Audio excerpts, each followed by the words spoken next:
بسم اللہ الرحمن الرحیم۔ ایک ہے اللہ کے راستے کی طرف بلانا۔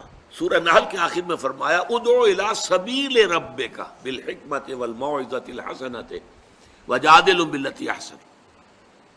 اللہ کے راستے کی طرف بلانا، امر اور بالمعروف نہی عن المنکر کرنا، یہ سب ہے، لیکن یہ لوور لیول ہے، چوٹی کیا، اللہ کی طرف بلاؤ، اللہ سے متعارف کراؤ، اللہ کی معرفت دلوں میں پیدا کرو، اللہ ہی کو ان کا محبوب حقیقی، مطلوب و مقصود اصلی بنا دو۔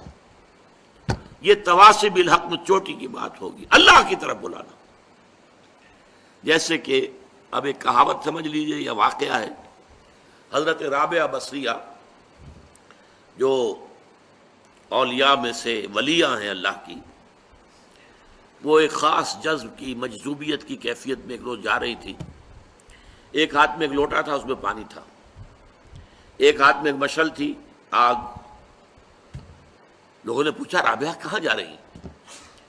کہ میں جا رہی ہوں اس آگ سے تو جنت کو جلا دوں اور اس پانی سے دوزخ کو ٹھنڈا کر دوں، تاکہ لوگ اللہ کو اللہ کے لیے چاہیں، جنت کے لیے نہ چاہیں، اللہ دوزخ سے بچنے کے لیے نہیں، اللہ کی محبت میں۔ لا مطلوب الا اللہ، لا مقصود الا اللہ، یہ ہے بلند ترین مقام۔ آپ عاشق بن جائیں اللہ کے، آپ والذین آمنوا اشد حبا للہ، اللہ تعالیٰ کی محبت میں شدید ترین۔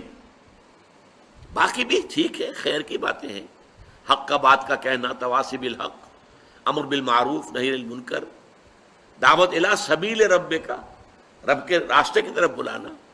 لیکن اونچی ترین منزل کیا ہوگی؟ وَمَنْ أَحْسَنُ قَوْلًا مِّمَّنْ دَعَا إِلَى اللَّهِ